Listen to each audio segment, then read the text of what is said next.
Hi everyone, welcome to my channel. నేను మీ మౌనికా జయరామ్. ఎలా ఉన్నారు అందరూ? బాగున్నారా? నేనైతే చాలా బాగున్నాను. ఈరోజు స్పెషల్గా వ్లాగ్ అని ఏం లేదు, just day in my life vlog చేస్తున్నాను. ఇంకా మార్నింగే లేచాక చాలా చిరాగ్గా ఉండింది, అందుకని చెప్పి ఇంకా మార్నింగ్ స్వీపింగ్ మాపింగ్ ఇదంతా ఏం వ్లాగ్ చేయలేదు. నేను అవన్నీ తొందరగా ఫినిష్ చేసి స్నానానికి వెళ్ళిపోయాను, ఫ్రెష్ అప్ అయిపోయాను. ఫస్ట్ నాకు నార్మల్గా అలాగా చిరాగ్గా ఉంది అంటే ఫస్ట్ నేను అట్లా స్నానం చేసి ఫ్రెష్ అప్ అయిపోతాను. సో నాకు కొంచెం ఆ చిరాకు అనేది తగ్గుతుంది. పాప కుగ్గు కూడా పెట్టేసినాను, నేను ఆల్రెడీ తనకు తినిపించేసినాను. ఇప్పుడు తను ఆడుకుంటుంది వాళ్ళ పప్ప దగ్గర. అందుకని చెప్పి నేను ఇక్కడ మా కోసం అని చెప్పి బ్రేక్ఫాస్ట్ ప్రిపేర్ చేస్తున్నాను. కాలీఫ్లవర్ ఇంకా ఎగ్ వేసేసి అదొక కర్రీ అనమాట, ఫ్రై టైప్. సో మీకు ఏమైనా రెసిపీ కావాలంటే వెళ్ళి మీరు షార్ట్ చెక్ చేయండి, నేను అప్లోడ్ చేశాను నిన్ననే షార్ట్స్లో. ఇంకా దాంట్లో కాంబినేషన్గా చపాతీ చేస్తున్నాను. నాకు మార్నింగే చిరాగ్గా ఉందని చెప్పా కదా, దానికి రీజన్ కూడా పెద్దగా ఏం ఉండదండి. అసలు నాకు నార్మల్గా ఈ క్లైమేట్ ఉంది కదా, ఇప్పుడు ఏదైతే స్టార్ట్ అయిందో అది నాకు ఆ క్లైమేట్ అంటే అస్సలు పడదనమాట. అంటే అంటే రెయినీ సీజన్ అలాగా ఎప్పుడు వాన పడుతూ ఉండడం, లేకుంటే అలాగా ఎప్పుడు డల్గా ఉండడం వెదర్, అది నాకు ఎందుకో అంటే కొంతమందికి అది చాలా ఇష్టంగా ఉంటుంది, అంటే చాలా పీస్ఫుల్గా ఉంది అన్నట్టు వాళ్ళు ఫీల్ అవుతుంటారు. కానీ నాకు మాత్రం అది ఎందుకో చాలా డిప్రెసివ్గా అనిపిస్తుంది నాకు.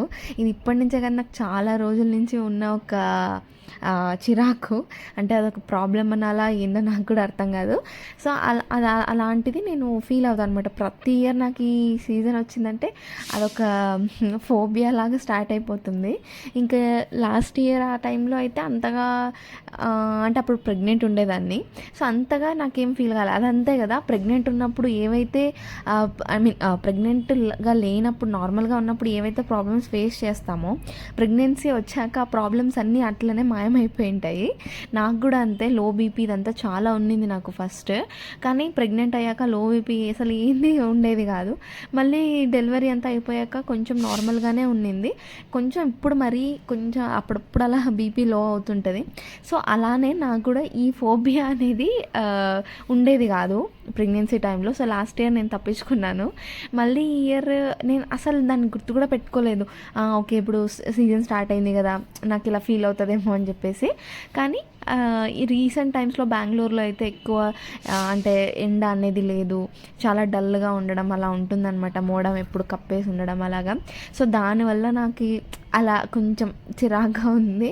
ఇంక అందులోనూ పాప వల్ల కంటిన్యూస్గా పనులు ఉంటూనే ఉంటాయి కదా ఇంట్లో, దానివల్ల కొంచెం స్ట్రెస్ ఎక్కువైపోయి అలాగా ఫీల్ అవుతుంటుంది అప్పుడప్పుడు. బట్ ఓకే, మళ్ళీ మనం గెట్ బ్యాక్ అవుతాము.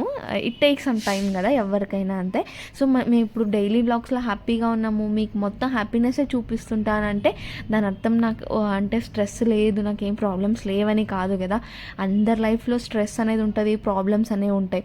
కానీ మన వ్లాగ్స్ చూస్తే వేరే వాళ్ళకి స్ట్రెస్ బస్టర్గా ఉండాలి, కానీ మన వ్లాగ్స్ చూసి వాళ్ళు ఇంకా స్ట్రెస్ అయిపోకూడదని చెప్పేసి నేను ఎక్కువ ఇలా ప్రాబ్లమ్స్ కానీ ఇలాంటివి ఏం నేను చెప్పగలుచుకోను వ్లాగ్స్లో. కానీ అది తీరా ఎక్కువైంది, లేదంటే నా ప్రాబ్లమ్స్ వేరే వాళ్ళు ఫేస్ చేయకూడదు అని నాకు ఏదైనా అనిపించింది అంటే అలాంటి ఇన్ఫర్మేషన్ ఇస్తానే. కానీ జస్ట్ ఇలా రోజు ఇలా ఉంది, హెక్టిక్గా ఉంది, అది ఉంది ఇది ఉంది అని చెప్పేసి అసలు నా వ్లాగ్ చూసే వాళ్ళందరికీ నేను స్ట్రెస్ చేయగలుచుకోవట్లేదు. అందుకని చెప్పి నేను అలాంటివి ఏం షేర్ చేయను. కానీ నేను చాలామంది వ్లాగ్స్ చూస్తా కదా, సో అందరి వ్లాగ్స్ బాగానే ఉంటాయి. కానీ అందులో కొంతమందివి అది ఎవరి వ్లాగ్స్ అనేది నేనేం మెన్షన్ చేయగలుచుకోవట్లేదు. సో వాళ్ళ వ్లాగ్స్ చూసినప్పుడు ఏంటంటే అబ్బా ఇంత స్ట్రెస్ కదా అలా అనిపించేస్తుంది అనమాట. అది నాకేనా లేకుండా అందరికీ అనిపిస్తుందా అనేది నాకు తెలియదు. మీకు కూడా అలానే అనిపిస్తుంది అని అంటే కామెంట్ చేయండి. ఇప్పుడు నేను అనుకున్నాను, నేను వ్లాగ్స్ స్టార్ట్ చేశాకైతే అలాగా స్ట్రెస్ బస్టర్గా ఉండాలి, కానీ ఇలా స్ట్రెస్ఫుల్గా మనం వ్లాగ్స్ చూపిస్తే జనాలకి చిరాకు వచ్చేస్తుంది అని చెప్పేసి నేనైతే అలాంటి వ్లాగ్స్ చేయగలుచుకోవట్లేదు. అందుకని చెప్పి నేను నార్మల్గా చూపిస్తాను అంతే, కానీ స్ట్రెస్ లేదని కాదు. ఇప్పుడు ఆబ్వియస్లీ థింక్ చేయండి, ఏ ఉమెన్కైనా ఓ పక్క వర్క్, ఓ పక్క ఇంటి వర్క్, ఇంకో పక్క పాపని అంతా హ్యాండిల్ చేయాలంటే ఎందుకు స్ట్రెస్ ఉండదు చెప్పండి? ఖచ్చితంగా స్ట్రెస్ ఉంటుంది. బట్ ఈ వ్లాగ్స్ నేను చూపించేది మీకు మొత్తం 24 అవర్స్ని నేను మీకు ఒక 15 ఆర్ 20 మినిట్స్లో చూపిస్తాను.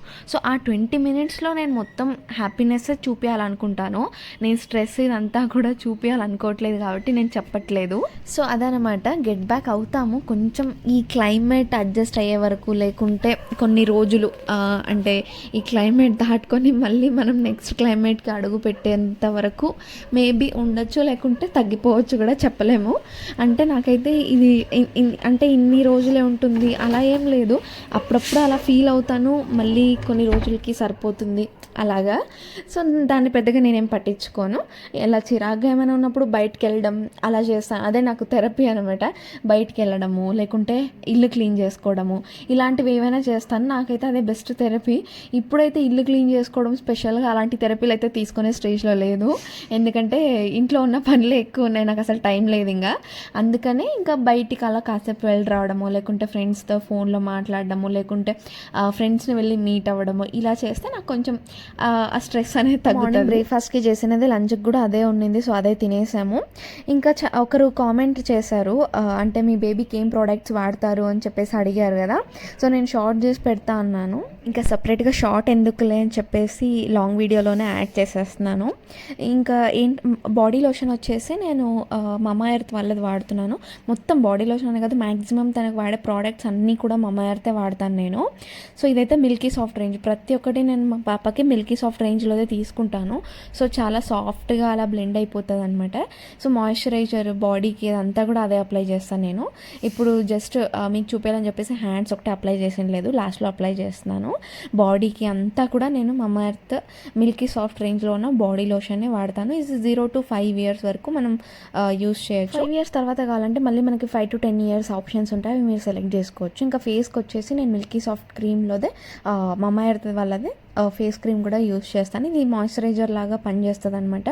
సో తన ఫేస్ ఎప్పుడు డ్రైగా అలా ఉండడం కానీ అలా ఏముండదు, బాగా మాయిశ్చర్గా అండ్ ఈజీగా బ్లెండ్ అయిపోయి అసలు ప్యాచులుగా అలా ఏం లేకుండా, అండ్ చాలా ఆయిలీనెస్, అంటే మాయిశ్చరైజర్ అంటే ఎక్కువ ఆయిలీ అలా ఉంటుంది కదా, అలా కూడా ఏం లేకుండా చాలా సాఫ్ట్గా ఉంటుంది.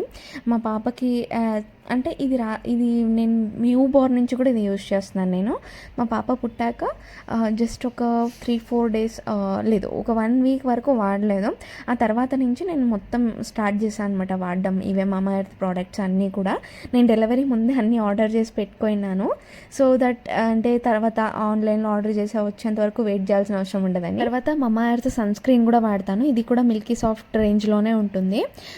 సన్ స్క్రీన్ అంటే ఇప్పుడు సమ్మర్ కాదు కదా అని అనుకోవచ్చు, కానీ అలా కాదు. బేబీస్కైనా మనకైనా ఎవరికైనా కూడా సన్ స్క్రీన్ అనేది మస్ట్ అండ్ షుడ్. మేము బయటికి వెళ్ళకపోయినా అది యూజ్ చేయాలని చాలామంది చెప్తారు కదా. సో నేనైతే అదే వాడుతున్నాను పాపకి. నేను ఇంట్లో ఉన్న తనకి బయటికి తీసుకెళ్ళినా ఖచ్చితంగా సన్ స్క్రీన్ అనేది నేను యూజ్ చేస్తాను. సో ఇప్పుడు మీకు ఫేస్కి మాత్రమే చూస్తున్నాను. నార్మల్గా నేను బాడీ అంతా, అంటే మొత్తం బాడీ కాకుండా ఏదైతే సన్కి ఎక్స్పోజర్ అవుతుందో ఆ పార్ట్స్కి అంతా కూడా నేను అప్లై చేస్తాను. అంటే హ్యాండ్స్కి, లెగ్స్కి అంతా చేస్తాను. సో చూడండి మా పాపకి క్రీమ్స్ అన్నీ రాసాక ఎంత బాగా కనిపిస్తుందో కదా.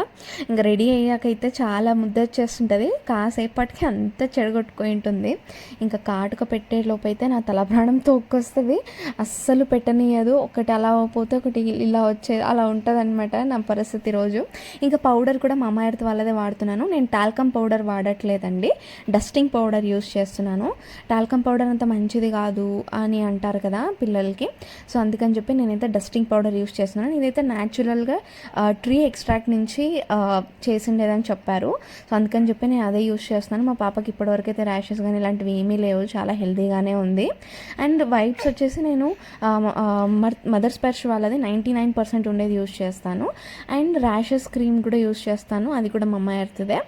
అండ్ అంటే డైపర్స్ వచ్చేసి మామీ పోకో ప్యాంట్స్ది యూస్ చేస్తానండి, స్టాండర్డ్ది.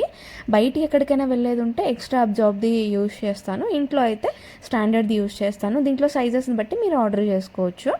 ఇంకా ఆయిల్ వచ్చేసి ఆర్గానిక్ హార్వెస్ట్ అని చెప్పేసి ఎక్స్ట్రా వర్జిన్ కోకోనట్ ఆయిల్ అండి, ఇది ఆర్గానిక్ది. సో నేను బేబీకి పుట్టినప్పటి నుంచి తనకి మసాజ్కి కానీ అన్నిటికీ ఇదే యూస్ చేస్తాను.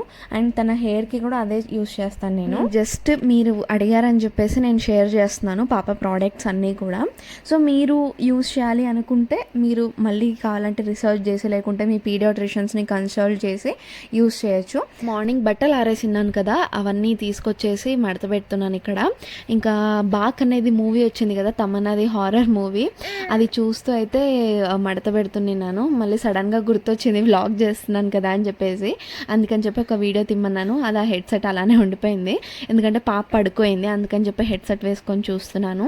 ఇంకా స్వెటర్స్ ఇవన్నీ కూడా వాషింగ్ మిషన్కి వేసినాను అనమాట. ఇంకా చలి స్టార్ట్ అవుతుంది కదా పాపకి, ఇంకా మాకు కూడా ఉంటుందని చెప్పేసి, చాలా రోజులు అయింది కదా వాటిని యూస్ చేసి, సో అలానే వేసుకోకూడదు అని చెప్పేసి ఫస్ట్ వాష్ చేసి పెట్టేశాను నేను. ఇంకా వెదర్ కూడా చాలా బాగుంది బయట. మధ్యాహ్నం వరకు అయితే చాలా డల్గా అలాగా కొంచెం వర్షం అంటే డ్రిజ్లింగ్ అయిందనమాట. కానీ ఇప్పుడు ఓకే, ఈవినింగ్ టైంలో అట్లా బాగా సన్సెట్ అవుతూ చాలా బాగా కనిపిస్తుంది. ఇంకా నైట్ అయితే ఫుల్, ఆ రోజు అంతా ఫుల్ హెక్టిక్గా గడిచింది నాకు. అసలు ఇంకా ఏది చేసేంత ఓపిక ఉండలేదు. నా ఫేస్ చూస్తున్నారు కదా, చాలా స్ట్రెస్ఫుల్గా, అంటే ఇంకా ఆ రోజు అంతా ఫుల్ అలసిపోయాను అనమాట. మెయిన్ థింగ్ అది. ఇంకా స్ట్రెస్ అదంతా కూడా కొంచెం తగ్గింది, కానీ చాలా హెడ్ఏక్ అలా ఉన్నింది.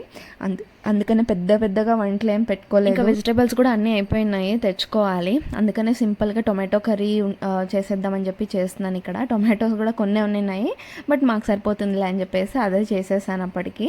ఇంకా ఫస్ట్ అయితే పాపకి అన్నం పెట్టేశాను పక్క, అది బాయిల్ అయ్యేలోపు టొమాటో కర్రీ అయిపోతుంది అని చెప్పేసి. లేకుంటే అసలు కొంచెం ఆకలి కూడా తట్టుకోదు, తినేది ఇంత కొంచెమైనా కూడా చాలా అంటే హడావడి పెట్టేస్తుంది ఆకలి అయిందంటే. అందుకని చెప్పి తనకి ఫస్ట్ పెట్టేస్తాను.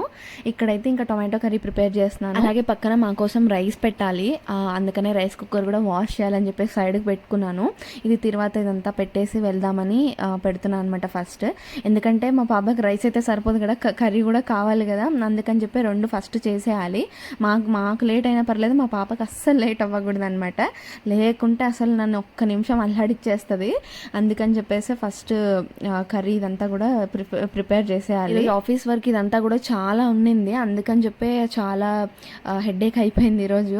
అందుకనే ఇంకా వంటింట్లో రావడం కూడా చాలాసేపు, అంటే ఇంకా మూవీ అదంతా చూస్తున్నాను కదా, అంటే ఫుల్ మార్నింగ్ నుంచి నాకు ఏదోలా ఉన్నిందని చెప్పా కదా, దానికోసమే ఏదో ఒక మూవీ చూసి అలా రిఫ్రెష్ అవుదామని చెప్పేసి ఆ బాక్ మూవీ అనేది డౌన్లోడ్ చేసుకున్నాను. ఇంకా అది చూసేసి స్టార్ట్ చేద్దాం వంట అనుకున్నాను, కానీ మా పాప వల్ల అది సగానికే నిలబడిపోయింది. ఇంకా అస్సలు ఒక్క మూవీ కూడా నేను కూర్చొని మొత్తం మూవీ కంటిన్యూగా చూసిందే లేదు అసలు. ఏదో ఒక రీజన్ వల్ల అది ఆపేయడం, పక్కకు రావడం, వేరే పని చేయడం, మళ్ళీ అది పోయి చూడడం, అలా జరుగుతుంది. ఈ ఫేస్ అందరూ ఫేస్ చేయాల్సిందే కదా, తప్పదు. సో అందుకని చెప్పి ఇంకా ఫస్ట్ తనకు కుక్ చేసి తనకు తినిపించేసి తర్వాత నేను చూసుకోవచ్చులే అని చెప్పి ఇక్కడైతే ప్రిపేర్ చేస్తున్నాను. మీరు కూడా చూసారా బాక్ మూవీ? చాలా నచ్చింది నాకైతే. అంటే హారర్ మూవీనే, మరీ అంత హారర్ అయితే ఏం లేదు, బాగుందనమాట. నాకైతే హారర్ మూవీస్ అంటే ఇష్టం, కానీ అంతే భయము. ఇది చాలా మందికి ఉండేదే కదా ఈ డిసీజ్, నాకు కూడా అదే అనమాట. అది చాలాసార్లు అనుకుంటాను అసలు హారర్ మూవీస్ చూడొద్దు అని చెప్పి, ఎందుకంటే నాకు హారర్ మూవీస్ చూసాక ఒక 3-4 డేస్ వరకు అదే ఉంటుంది అనమాట. అది నార్మల్గా డే టైంలో అలా ఏం గుర్తురాదు, కరెక్ట్గా నైట్ టైమ్, అది కూడా పడుకునేటప్పుడే గుర్తొస్తుంది. అది ఎందుకు వస్తుందో కూడా తెలీదు. ఎంత వద్దనుకున్నా కూడా కళ్ళ ముందు అలా ఆ మూవీ సీన్స్ అన్నీ వచ్చి వెళ్ళిపోతుంటాయి. నేనైతే మ్యాక్సిమం నమ్మను దయ్యాలని, కానీ జస్ట్ ఆ సీన్స్ అవన్నీ సడన్గా రావడం, ఆ సౌండ్ ఎఫెక్ట్స్, దానివల్ల భయం ఉంటుంది. అందుకని అందులోనూ నేను దయ్యాలని, దేవుణ్ణి ఇవన్నీ కూడా చాలా నమ్మేదాన్ని చిన్నప్పుడు. కానీ జయ మాత్రం నాకు చాలా ఆపోజిట్ అనమాట, డెడ్ ఆపోజిట్. నాకు అస్సలు నమ్మడతాను. తను అంటే అదే పెళ్ళి చేసుకున్నాకైతే ఇంకా నమ్మకమే పోయింది దయ్యాలో వాటి మీద అయితే. అస్సలు తను ఒప్పుకోడనమాట. ఎలాంటి వాటికైనా కానీ సైంటిఫిక్ రీజన్ ఉంటుంది, కానీ దయ్యాలు లేవు అనే అంటాడు. ఇంకా దానివల్ల నేను కూడా కొంచెం మారిపోవాల్సి వచ్చిందే, కానీ లేదంటే చిన్నప్పుడు నేను చాలా భయపడేదాన్ని. హారర్ మూవీస్ కానీ, లేకుంటే దయ్యాల స్టోరీస్ కానీ, ఎవరైనా ఫ్రెండ్స్ దయ్యాల స్టోరీస్ చెప్పారన్నా కూడా ఇంకా నిద్రపోయేదాన్ని కాదు 1 వీక్ వరకు. స్టోరీస్ వింటేనే అలా ఉండేది, ఇంకా హారర్ మూవీ చూస్తే ఇంక చచ్చిపోయేదాన్ని నేను. చిన్నప్పుడు అయితే అరుంధతి మూవీ అనుకుంటా, అది పైన సీలింగ్ మీద పాకుతుంటుంది కదా బ్లాక్ కలర్లో దయ్యం లాస్ట్లో, అదైతే నా కళ్ళ ముందరే ఎప్పుడు మెదులుతూనే ఉండేది. ఆ సినిమా చూసాక ఒక 1 మంత్ దాకా నేనైతే అస్సలు కోలుకోలేదు, అంత బుద్ధిగా నమ్మేసేదాన్ని దాన్ని మాత్రం నేను. కానీ ఇప్పుడు అలా కాదులేండి. ఇంకా చెప్పాలంటే చిన్నప్పుడు వాష్రూమ్కి కూడా నాకు తోడుగా ఒకరు రావాలి, అంత భయపడేదాన్ని నేను. మీరు దయ్యాలను నమ్ముతారా? భయపడతారా? లేక దయ్యాలు ఉన్నాయా? లేదా? మీ ఫీలింగ్ ఏంటి? నాకు కామెంట్ సెక్షన్‌లో షేర్ చేయండి. మర్చిపోకండి. ఈ ఈ కాన్సెప్ట్ నిజంగానే నాకు గూడా అనిపిస్తుంటది. నమ్మాలా? ఉన్నాయా? వద్దా? అంటే జరిగే ఇన్సిడెంట్స్ వాటన్నిటికి ఏంటి రీజన్ ఇలా అనిపిస్తుంటది. టాపిక్ రేపు కంటిన్యూ చేసుకుందాం. సో డిన్నర్ ఇదంతా అయితే అయిపోయింది. పాపకు కూడా తినిపించేసాను. ఇప్పుడు పాపకు పడుకోబెట్టేసి నేను ఫ్రెష్ అప్ అయిపోయి స్కిన్ కేర్ అంతా తీసుకొని పడుకోవాలి. ఇంకా మళ్ళీ నెక్స్ట్ వీడియోతో మళ్ళీ కలుద్దాం. ఈ వీడియో కనుక నచ్చినట్టయితే do like, share and subscribe my channel and support my channel. Thank you for watching. Bye.